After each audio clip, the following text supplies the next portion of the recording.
I'm about to show you what science says is the most popular yet worst foods when it comes to adding insta belly fat. So if the fat is around the midline or other storage places around the body, what do we do about it? Instantly going through it. These 11 foods, I'm going to give you some natural alternatives so you can still have some of your favorites, still have some of your snacks, still, going after some of the obvious culprits. A couple of these are going to shock you, but then what can we do alternatively so you can still be a human and have things? Let's dive in, research going with it. Welcome to the doc's office. I'm Dr. Livingood.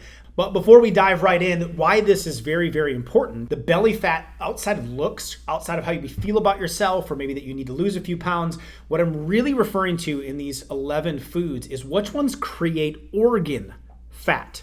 That's the visceral, deep fat tissue that is directly connected to more serious conditions such as heart disease, diabetes, and Alzheimer's. So we really got to be paying attention to them because that fat that sits and resides around the organs, belly fat is bad, but organ fat, visceral fat, way worse. So which foods instantly cause this visceral insta-belly fat? Well, here's the breakdown of the foods, drinks, and biggest offenders that are giving you that belly fat and raising risk of chronic disease. Number one, white bread. Let's go there first. It's an obvious culprit, but it has been shown that eating whole grain breads can actually lower visceral fat, but white bread directly deposits fat right in the belly and, even more concerning, around the organs. If we're eating these refined grains, we're asking for more belly fat. So if you're gonna choose bread, it's gotta be the whole grain type. My favorites are Ezekiel types, Dave's Killer Breads, ones that are made from seeds, don't have bad oils or no oil at all, and have a lot of fiber contained in them. White bread, you are asking straight to the belly. Number two is diet soda. We try to trick our body into this. We're not tricking anyone. If you want to get your beach body back, you should cut out sugary beverages and you should not replace them with diet versions, right? That's what we're taught, but it's not how it works. It's actually very wrong. Many studies have shown an association between the consumption of diet sodas and a wider waist circumference. In fact, a study in the Journal of American Geriatric Society found that those that drink diet soda have belly flab at a higher percentage than those that don't drink it. Saying diet on the can couldn't be farther from the truth. Many researchers feel that diet soda drinkers may overestimate how many calories that they're actually saving, and then they end up overeating. So instead, sip on some white tea, for example. White tea can be brewed and it blocks the formation of new fat cells, helps the body break down stored fat, and that's all according to research straight out of a study of nutrition and metabolism. Apple cider vinegar drinks are fantastic, or even just sparkling water or water with some lemon have been shown to have some weight loss, flab reducing effects. Replace and rethink your drink. Speaking of rethinking your drink, one that's going to get you in trouble fast with fat, fruit juice. It's natural, it's packed with vitamin C. What could go wrong? Well, 100% fruit juice is a better choice that you're going to pick, and I'll show you the right one in a moment. It's better than a sugary drink, especially one like I grew up on, Sunny D. Do you remember that stuff? It wasn't orange juice at all, but that's what I drank as a kid.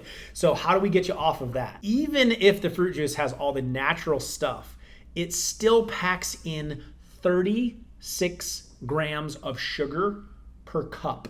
Let me give you some perspective on this. You ready for this? That's the same amount of sugar you would get if you ate 4 Krispy Kreme donuts. Please don't go eat the donuts. I didn't give you permission to do that, but that's how much sugar it's in there. And what's more is that most of the sweetness of the juice comes from fructose. That's a type of sugar associated with visceral adipose tissue, organ fat. In fact, that's the fastest way to make your liver fatty. Belly fat. Go for infused water, or if you are going to pick a juice, I go green when I go to juices. Think green, right? That's your ideal one. Lower carbohydrate, the better. Some of those are still loaded, so you want to make sure it's very low carbohydrate. And if you need to add some greens powder to it, I put a link to mine here to make it taste better. Stay away from the fruit juices.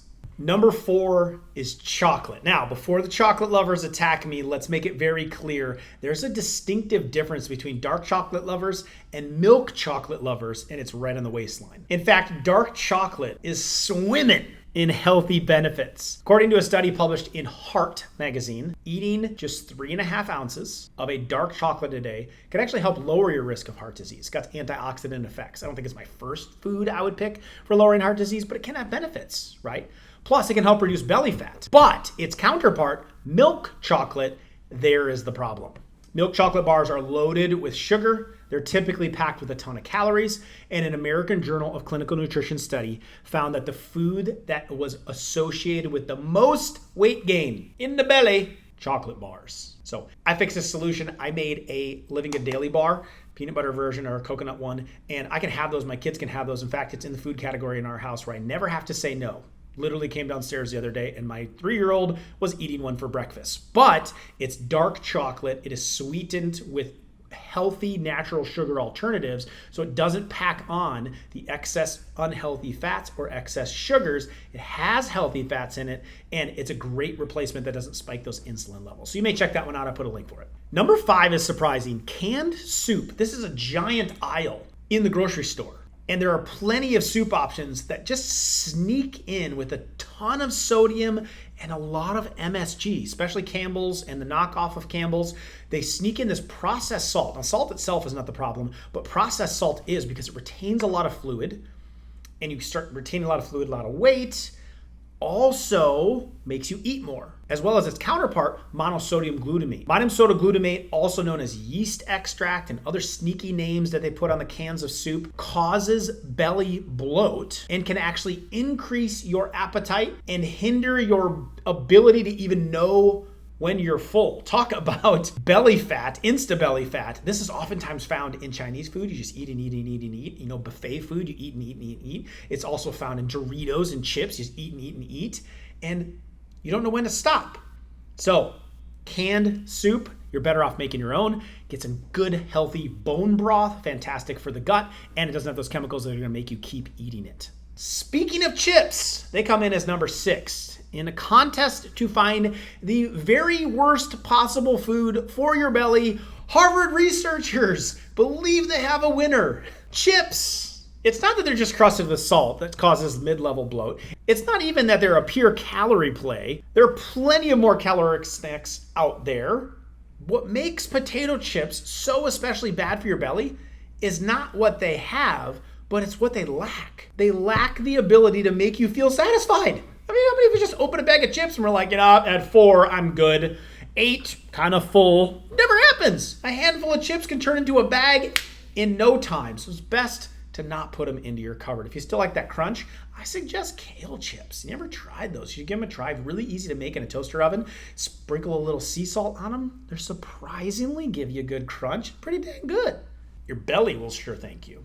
Number 7, iced coffee. Whoa, Dr. Livingood. Messing with my coffee? I am. So coffee by itself is not bad for your waistline. In fact, there's a lot of research that shows it's actually beneficial for your waistline and for detoxing your liver and for helping out that visceral fat. But if you're frequently sipping on frozen coffee drinks, I get very leery then of what's in it. Most of the time, the frozen drinks are high caloric drinks packed with sugar, packed with dairy. Plus, a 2017 study published in the Public Health found that nearly 70% of coffee drinkers had their cup of joe with caloric add-ins, including sugar and creamers. So avoiding the sugar and creamers is actually the key, not just the coffee. Now, coffee is the number 1 source of antioxidants. That's going to help you fight off fat. That's going to help you fight off making fat bad in your body, hence creates a cholesterol problem. However, that's a main source of antioxidants if you can get it in a natural shade-grown and or organic form. If it's decaf, you want it in a Swiss process form, so there's not a lot of chemicals with it. Outside of the quality of coffee, it's what goes in it. So lots of creamer, sugars, syrups, that's what gets us into big trouble. And oftentimes iced coffees are a big culprit for this. So if you can keep coffee close to coffee, you're doing good. I like to make Proffee, which I'll put a scoop of my collagen in the coffee. That's what I'm drinking right now. And that will flavor it with monk fruit, makes it sweeter, gives it a creamier kind of consistency like a creamer would, but it doesn't have all the calories and it doesn't have the sugar spike. So that's a good way to do it. I'll put a link to a coffee video below for you so that you can dive into it and make a better coffee or maybe a Proffee. Number 8, muffins and all of its pastry friends, right? The muffin tops literally comes from the muffins. Some people see the label low fat and then they think it's a healthier option, or it's like a better option than like the donut, right? But don't let the tricky terminology fool you. Low fat muffins might as well be a donut. They are treats that are typically loaded with processed flours. They tend to be very high in sugars, and they can have high sodium content as well. Don't get me wrong, it's not that you can never have a muffin, and it's not that you couldn't make a muffin good with whole grains, right? Or flour alternatives like an almond or a coconut. You can use these other alternatives to make ones that are much better off for belly fat, but your classic muffin and pretty much anything in the old pastry display, I would stay away from if you want to avoid the visceral fat and avoid the belly fat. Number 9 was a childhood favorite of mine, pretzels. They seem to be a better option than a potato chip, right? And we already know chips are a no-go. They're just this endless bag of calories and belly fat. But sorry to disappoint you, pretzels are just as bad, and they're loaded up with salt. One study published in Journal of Nutrition even uncovered how salt confuses the biological processes that tell you when you're full. So it messes with the ghrelin hormone, which is the hormone that's responsible for making you feel satisfied with a food. And oftentimes you just never feel satisfied with a pretzel. You just want to keep having more pretzels. So essentially you just end up eating more and more and more, which leads to extra caloric intake, extra sugar intake, and a lot of them have very bad rancid oils. And it leads to weight gain, especially right in the belly. So straight to the belly goes the pretzels. I don't have a great alternative for that. You maybe try kale chips. You maybe try just other snacking mechanisms like vegetables with hummus or vegetables with guacamole, or if you need some of that crunch still. But pretzels, got to go down or out. Number 10, cereal. Plenty of cereals. High in sugars. I grew up staring at a box when I was just skim milk and cereals going. I know I grew up on that, but it was so much sugar. One, with the milk, but two, with the Fruit Loops, the Captain Crunch, the Cheerios, the Frosted Flakes, the Corn Flakes. I grew up eating all of them, but it's a bowl of diabetes in some regards. It goes straight to belly fat though. A lot of them are low in protein. A lot of them are low in fiber. Some have fiber, but then they have a bunch of synthetic vitamins in them, or they have a toxic oil, and straight up fructoses and straight up sugars, which go straight to the liver to create this visceral fat. And so soon enough, after eating it, you're feeling hungry again. I remember I would eat 2 or 3 bowls when I was a high schooler in the summertime, watching ESPN in the mornings, and I just have a giant bowl and I would just refill the thing. So it didn't really satisfy me. It added in a whole bunch of sugar, and it goes straight to the belly fat, specifically visceral fat. The older you get, the more that works against you. Try a better option, a smoothie in the morning. Try intermittent or rotational fasting and just skip breakfast altogether. Try adding just some protein powder and maybe some coconut oil or butter to your coffee as a meal replacement. There's a lot of other really good options that are way healthier for breakfast.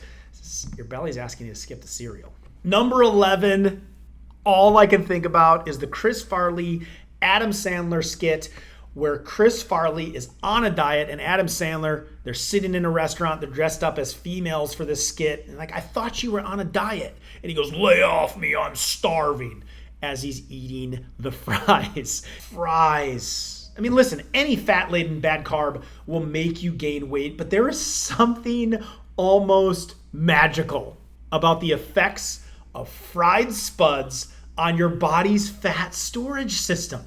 And by magical, I don't mean it in a good way.